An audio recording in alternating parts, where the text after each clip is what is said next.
Bwana Yesu asifiwe. Nianze kwa kujitambulisha. Jina langu naitwa Mwinjilisti Amos Musa Mwaipopo kutoka Dayosisi ya Konde, Usharika wa Bethania. Tunamshukuru Mungu kwa kutupatia nafasi jioni hii ya leo ili tupate kusikia neno la Mungu. Wapendwa, kabla tujaendelea sana, naomba tumuombe Mungu. Baba Mungu, katika jina la Yesu tunakushukuru kwa ajili ya uaminifu wako. Asante kwa ajili ya upendo wako na rehema zako. Asante kwa ajili ya kutujali na kutuheshimu. Asante kwa ajili ya thamani unayotupa ya wokovu. Asante kwa ajili ya kila mmoja wetu anaenda kusikia neno hili. Neno hili likalete badiliko katikati ya mioyo yetu, likalete neema na baraka tele katikati ya jamii yetu na maisha yetu kwa ujumla. Roho Mtakatifu, sema nasi kwa utukufu wako, katika jina la Yesu, amen. Bwana Yesu asifiwe. Tunaanza na somo lenye kichwa kinachosema ijue nguvu ya upendo inavyoweza kubadili maisha yako na ya wengine. Ijue nguvu ya upendo inavyoweza kubadili maisha yako na ya wengine. Upendo ni kufikiri kusiko na tashwishi, ni kufikiri juu ya jema, juu ya wengine, bila kujali huyu mtu amekutendea mema au amekutendea mabaya. Upendo ni kutenda jema, au kwa ufupi tunaweza tukasema upendo ni hisia ya kina, ni hisia ya kujali, huruma, ukaribu na kutenda mema kwa mtu au kwa kitu fulani. Kwa hiyo upendo una nguvu, na tutajifunza kuhusu upendo, na tunapozungumzia upendo ndio tunda pekee au ndio tunu ambayo Yesu Kristo alituachia kama kanisa. Kwa hiyo kanisa limeachiwa tunu kubwa ambayo ni upendo, na hakuna jamii au hakuna eneo lingine ambalo Baba wa mbinguni aliachilia kwa watu wake au kwa watu hapa duniani kama upendo. Na huo upendo ameuweka kwa kanisa, kwa sababu kanisa ndilo linalobeba taswira au picha ya kimungu duniani. Kwa hiyo tunapozungumzia upendo, tunazungumzia kuhusu tabia ya kimungu au tabia ya wana wa Mungu. Katika kitabu kile cha Luka sura ile ya 15 mstari ule wa kwanza na wa pili, kitabu kile cha Luka mtakatifu, Luka mtakatifu anasema, ile sura ile ya 15 mstari wa kwanza na wa pili, neno la Mungu linasema, basi watoza ushuru wote na wenye dhambi walikuwa wakimkaribia wamsikilize. Mafarisayo na waandishi wakanung'unika wakisema, mtu huyu huwakaribisha wenye dhambi, tena kula nao. Basi watoza ushuru wote na wenye dhambi walikuwa wakimkaribia wamsikilize. Mafarisayo na waandishi wakanung'unika wakisema, mtu huyu huwakaribisha wenye dhambi, tena kula nao. Katika maandiko haya tuliyoyasoma, unaona tabia ya Yesu na tabia ya Mafarisayo. Mafarisayo walikuwa ni watumishi wa Mungu waliokuwepo wakati huo katika nchi ya Israeli. Mafarisayo na waandishi ndio waliokuwa wanabaki kama wahudumu au watumishi wa Mungu kwa majira hayo.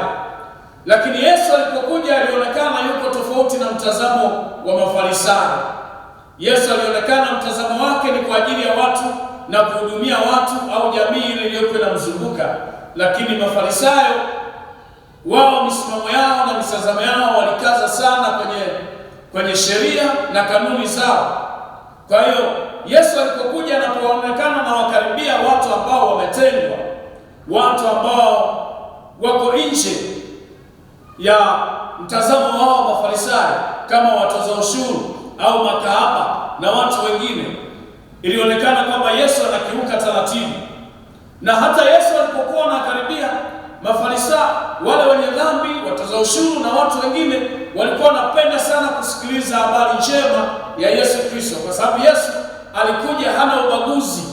Hajaangalia kwamba huu ujumbe naopeleka ni kwa watu fulani tu. Yeye alizingatia wale watu walioumbwa kwa Mungu na Mungu ili awapatie njia ya wokovu.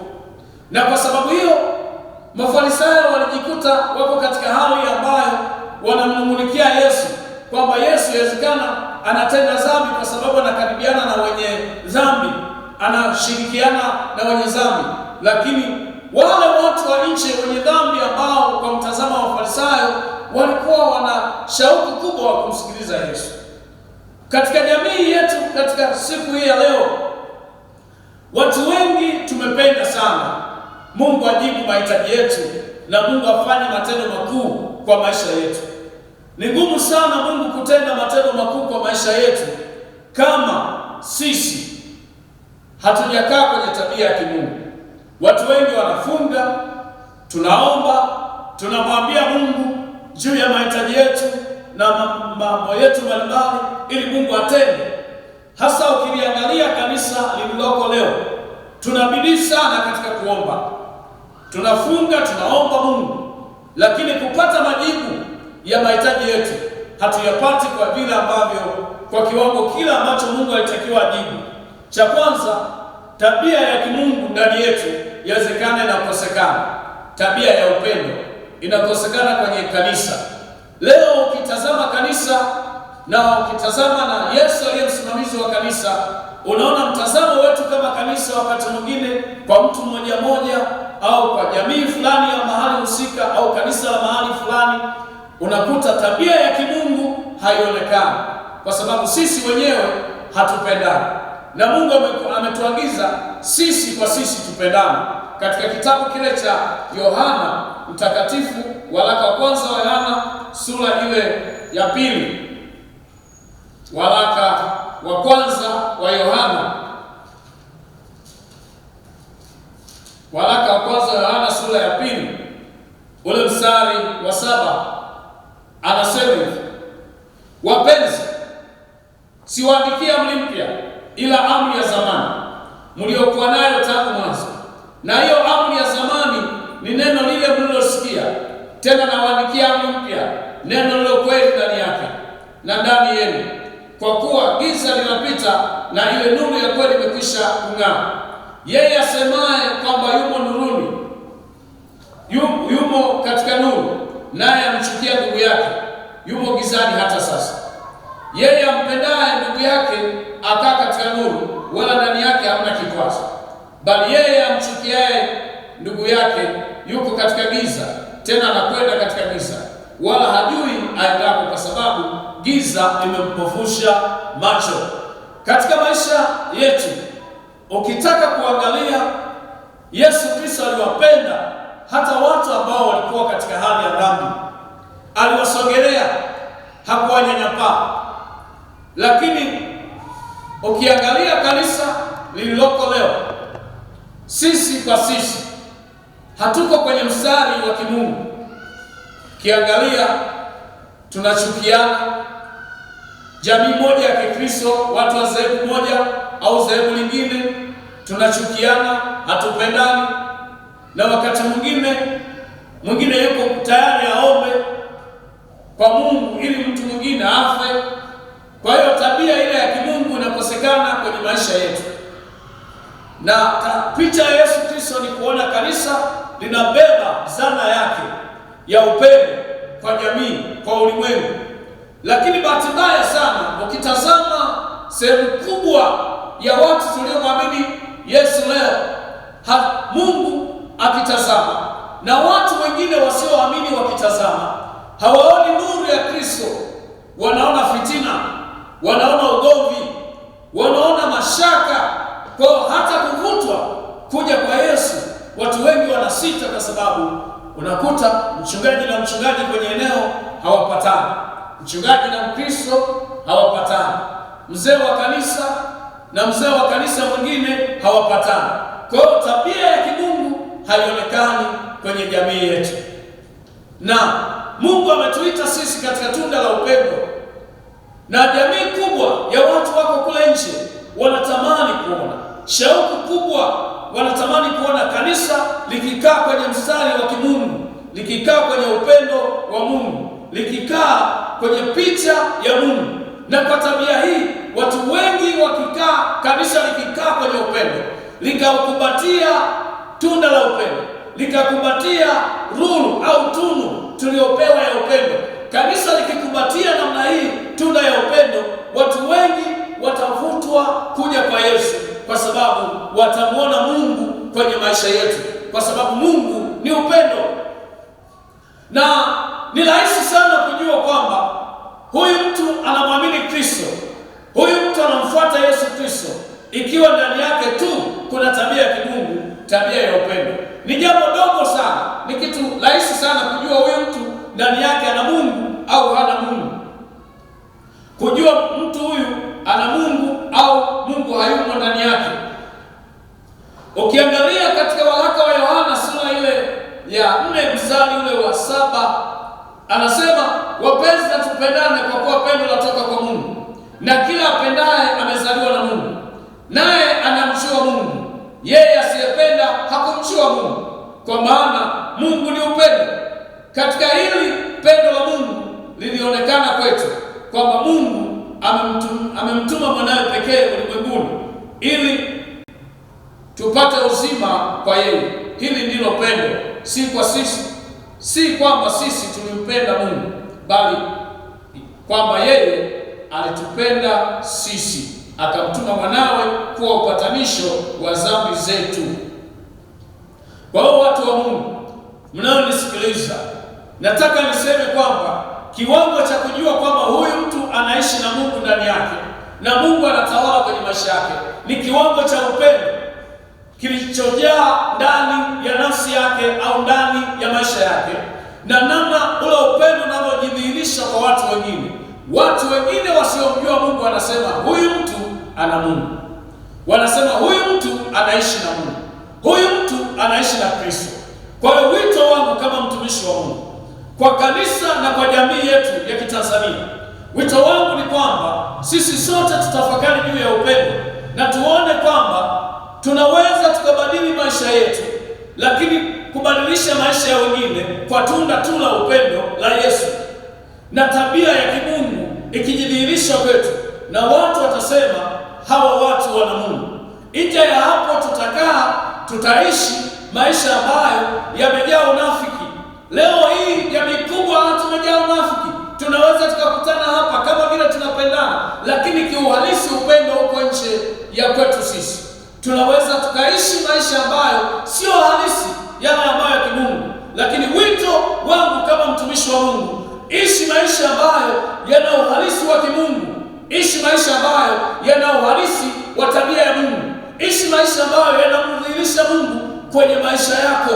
Nje ya hapo utajikuta tunaishi maisha ambayo tumekwama. Na ni kweli maisha ya watu wengi wamekwama kwa sababu tunaishi kwa fitina. Kuna watu wanaishi kwa fitina. Unafitina na ndugu yako, unafitina na jirani yako, unafitina na mtu kazini, unafitina na mtu mahali pa kazi, unamchukia bosi wako kazini, unamchukia shemeji, unamchukia wifi, unachukia wazazi, unalaumu kila mtu kwenye maisha. Tabia ya kuchukia watu ni tabia ambayo haitokani na Mungu. Na maandiko yanasema kila anayemchukia ndugu yake ni muuaji. Unaweza usichukue upanga, unaweza usichinje mtu damu ikatoka, lakini ukamuua mtu kwa sababu umekosa tabia ya upendo ya kimungu, na kwa sababu hiyo ukajikuta umekwama sana, umeshindwa kusogea kwenye maisha yako. Unaomba Mungu, unatafuta mpaka waganga ili watoe mkosi, lakini kumbe mkosi wako ni kwa sababu kuna watu unawachukia. Ondoa chuki kwenye moyo wako, ondoa chuki kwenye maisha yako. Wapende watu wa Mungu, penda jamii yako, penda ndugu zako, penda watu wa kanisa unaosali nao, waheshimu wale walioko mbele yako. Ndipo baraka za Mungu zitakapokufikia. Na baraka za Mungu siku zote zina kanuni. Na bahati mbaya sana watu wengi leo hii wanafikiri forgery. Huwezi kufanya forgery kwenye baraka za Mungu. Baraka za Mungu zina kanuni. Moja ya kanuni Mungu anataka kutubariki, anasema pendaneni. Mungu anasema upendo, mpendane ninyi kwa ninyi, wapende maadui zenu, waombeeni wanaowauzi. Leo hii badala ya kuombea wanaokuuzi, na hata kama unawaombea vibaya, hawaombei mema. Na Mungu anataka tutembee kwenye tabia ya kwake, tuishi kwenye tabia yake, tuishi kwenye sura yake, tuishi kwenye nia ya Kristo ndani. Tukitembea kwa namna hii, ndio watu watajua sisi ni watoto wa Mungu. Katika kitabu cha Yohana sura ile ya 13 mstari ule wa 34 na 35, Yohana Mtakatifu sura ile ya 13 anatuambia upendo ni amri. Anasema amri mpya nawapa, mpendane kama vile nilivyowapenda ninyi, nanyi mpendane vivyo hivyo. Hivyo watu wote watatambua ya kuwa ninyi mmekuwa wanafunzi wangu, mkiwa na upendo ninyi kwa ninyi. Watu watatambua kwamba ninyi mmekuwa wanafunzi wangu mkipendana ninyi kwa ninyi. Kwa hiyo Mungu anatutaka sisi tupendane, sisi kwa sisi tupendane, na sio ya kwa wote wanaomfuata Kristo na Kristo yuko maishani mwao. Wanataka kuishi maisha ambayo Mungu anatamani, wanataka kuishi maisha ya kumpendeza Mungu, na wanataka kuishi maisha ya ushindi, wanataka kuishi maisha yenye mvuto na wengine. Lazima tukubali kupenda. Na kupenda Mungu ametuagiza, sio yali, sio kwamba ni kitu ambacho ni kwa kutaka. Anataka ni kwa amri. Anasema amri mpya nawapa, mpendane ninyi kwa ninyi. Kwa hiyo hii sio yali, upendo sio yali. Kwa Mkristo upendo sio yali. Upendo Mungu anataka tuamini. Anataka tuamini kwamba tukae kwenye tumaini la upendo, tudhalishe upendo kutoka ndani yetu, na watu wengine wavutwe kwa kupitia sisi. Bwana asifiwe. Tunaamini Mungu kwamba neno hili likabadili maisha yako, neno hili likaleta mabadiliko. Kaonyesha upendo kwa watu wengine, dhihirisha upendo kwa watu wengine. Mungu atajidhihirisha sana kwenye maisha yako. Niweze kumaliza kwa neno ambalo linasema Bwana mwenye haki analijia kanisa lake. Bwana mwenye haki analijia kanisa lake.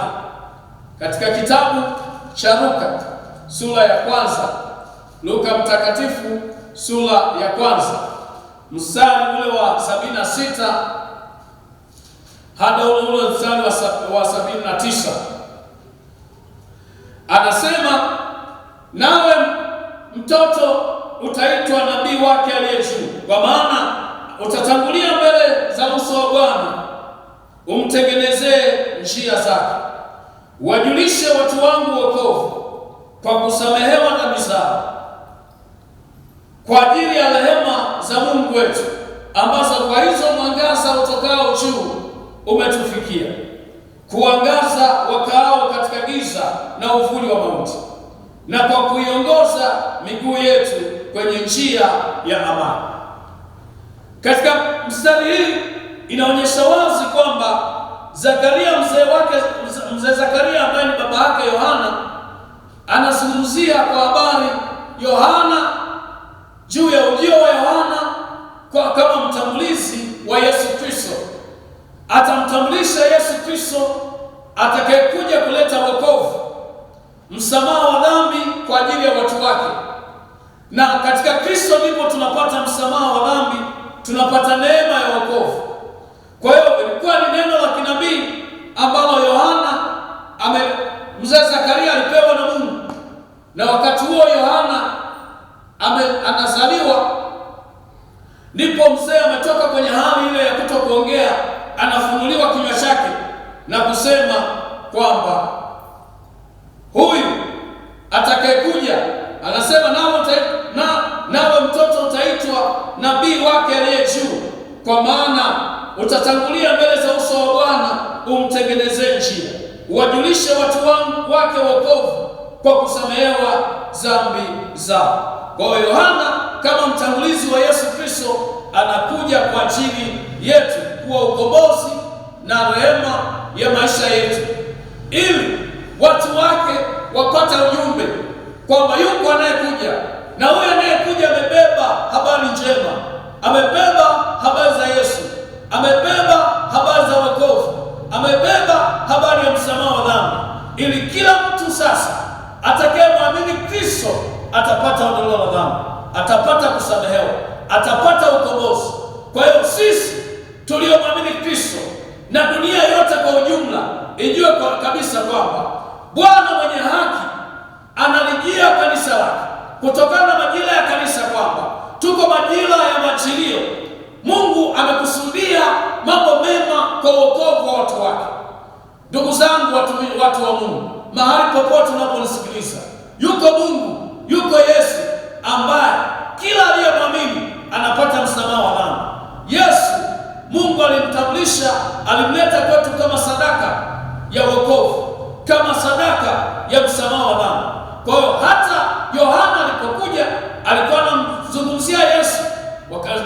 Maeneo mengine ya maandiko anasema, mimi sistahili hata kulegeza kamba za viatu vyake, kwa sababu yeye atakapokuja huyo atachukua dhambi za ulimwengu. Nasema, tazama mwanakondoo wa Mungu aichukuae dhambi za ulimwengu. Kwa hiyo Yesu kama mwanakondoo wa Mungu aichukuae dhambi ya ulimwengu, Mungu alikusudia mema kwa ajili ya kila mtu, kwa ajili ya wanaume na wanawake, kwa ajili ya Watanzania na mataifa yote, kwamba kila mtu atakayemwamini Kristo atapata ondoleo la dhambi, atapata msamaha wa dhambi. Kwa hiyo Yohana alikuja kama mtangulizi. Yesu alipokuja, hatukai tena kwa Yohana, tunakaa kwa Yesu Kristo aliye halisi, ambaye yeye ndiye amebeba wokovu na ndiye alienda msalabani kwa ajili ya wokovu wetu. Alipokufa akafuka, akatangaza ushindi wa mauti. Ndio maana neno hili anasema, kuangaza wakaao katika giza na uvuli wa mauti, na kuiongoza miguu yetu kwenye njia ya amani.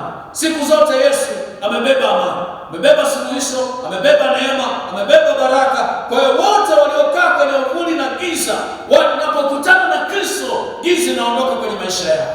Ndio hiyo tabia ya Mungu sasa ya upendo inajifunua kwao, inajifunua kwa kila mtu aliyemwamini Kristo, kwa sababu Kristo aliye upendo anakuwa nuru ya maisha yetu. Bwana yuko pamoja na sisi, yuko tayari kutufungua, yuko tayari kutuponya, yuko tayari kubadili mwelekeo wa maisha yetu, yuko tayari kugusa maisha yetu. Mtu wa Mungu, Mungu anakupenda, Mungu anakuwazia mema. Acha dhambi, mwamini Kristo. Dhambi ni kutokumwamini Yesu. Dhambi ni kukaa nje ya Kristo. Fungua moyo wako, ruhusu Yesu aingie kwenye maisha yako, ruhusu Yesu atawale maisha yako, na Yesu atabadili mwelekeo wa maisha yako, na ndani yako upendo utadhihirika, utamuona Mungu na watu wengine watamuona Mungu. Giza itaondoka kwenye maisha yako. Asante kwa ajili ya kunisikiliza kwa dakika hizi na nafasi ya kuomba kwa ajili yako mahali popote. Naomba tuombe. Baba Mungu, katika jina la Yesu, Mungu wa mbingu na nchi, mfalme mwema, nina kila sababu ya kushukuru na kukuinua kwa sababu wewe ni baba yetu mwema. Asante kwa ajili ya kila mtu aliyesikia neno hili. Neno hili Bwana likaleta mabadiliko kwenye maisha ya watoto wako. Asante kwa ajili ya jioni hii. Mungu, nawaleta watoto wako kwako. Naomba wafunike kwa mbawa zako. Wako wanaopitia shida mbalimbali, wako waliokwazwa na kuumizwa, wako walioumizwa na kuachwa majeraha kwenye nafsi zao.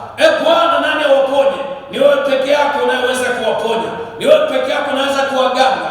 Wengine wameumizwa na ndugu zao, wengine na watu wa karibu, wengine makazini, wengine maofisini, wengine Bwana kwenye biashara, wengine Bwana katika maeneo mbalimbali. Mungu mtakatifu, naomba uponyaji kutoka kwako, wapatie neema wale wanaoongoza na wale wasio wanaoongozwa. Bwana wa mbingu na nchi, wote Bwana achilia neema, achilia uponyaji. Siachi kuja mbele zako kuomba kwa ajili ya nchi yetu ya Tanzania. Na ileta kwako Mungu, achilia amani yako na nguvu yako katikati ya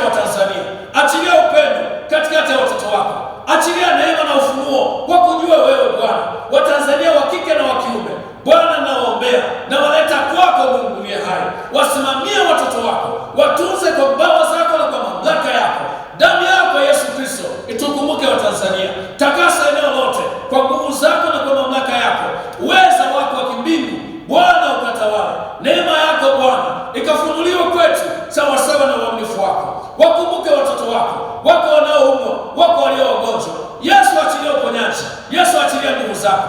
Roho Mtakatifu, Bwana wa uzima, Mungu aliye hai, wakumbuke watu hao, waguse Bwana vitandani, wengine hospitalini, wengine majumbani, wengine wanatembea wanaenda hospitalini. Bwana kutana nao, malaika wao wako uponyaji wawatembelee mahali popote walipo, kwa jina la Yesu Kristo. Damu ya mwana kondoo, damu ya msalaba iwafunike. Asante kwa sababu wewe ni baba mwema, mchungaji mwema wa kondoo. Mungu uliyesimama kwa ajili yetu, wakumbuke watoto wako, watunze kwa baba zako na kwa mamlaka yako. Baba Mungu, katika jina la Yesu ninaomba kwa ajili ya wafanyabiashara, ninaomba kwa ajili ya wafanyakazi, ninaomba kwa ajili ya wakulima, naomba kwa ajili ya hali ya hewa inayoendelea kwenye taifa letu mikoa mbalimbali. Kuna watu wameshindwa kupanda, lakini majira ya kupanda yamefika. Mungu mtakatifu mwenye nguvu, kuna mahali wamekosa chakula. Yesu, achilia neema hii. Ninaombea wote wanaofanya kazi za mikono, Baba wabariki watu hawa, achilia neema kwa taaluma zao. Wengine wana taaluma mbalimbali, wengine wana vipawa mbalimbali, wengine Bwana wa mbingu na nchi wanahitaji msaada, wengine wanahitaji mitaji, wengine wanahitaji kusogea kutoka hatua moja kwenda hatua nyingine. Naomba baraka zako ziwaendee, uweza na mamlaka yako ya kimbingu Bwana ifunuliwe kwao. Mungu wafunike watoto wako, Mungu achilia neema, watu wako wapate mpenyo, wapate kusogea, wapate kuinuliwa, wapate kubarikiwa kwa jina la Yesu Kristo wa Nazareti aliye hai. Wewe ni Mungu jibue, wewe ni Mungu unafanyaye maajabu, ni Mungu unatendea miujiza. Kawatendee miujiza watoto wako, kawatendee ishara na maajabu katika jina la Yesu Kristo. Roho Mtakatifu, tembelea watoto wako Bwana, wala ambao Mungu mtakatifu wana shida, Mungu wakumbuke kwa utukufu wako katika jina la Yesu Kristo wa Nazareti aliye hai. Wengine wanahitaji biashara zao zivuke mipaka, wengine vivuke mpaka kutoka mkoa mmoja kwenda mkoa mwingine, wengine viwango vya nchi, kwa uwezo wako na kwa nguvu zako katika jina la Yesu Kristo. Roho Mtakatifu, achilia mafuta yako katika jina la Yesu. Tunaomba haya tukushukuru kwa sababu tunakuamini. Amen. Ikiwa unahitaji maombi, ushauri, namba yangu ya simu ni 0756 002934. Ikiwa unahitaji maombi, namba yangu ni 0756 002934.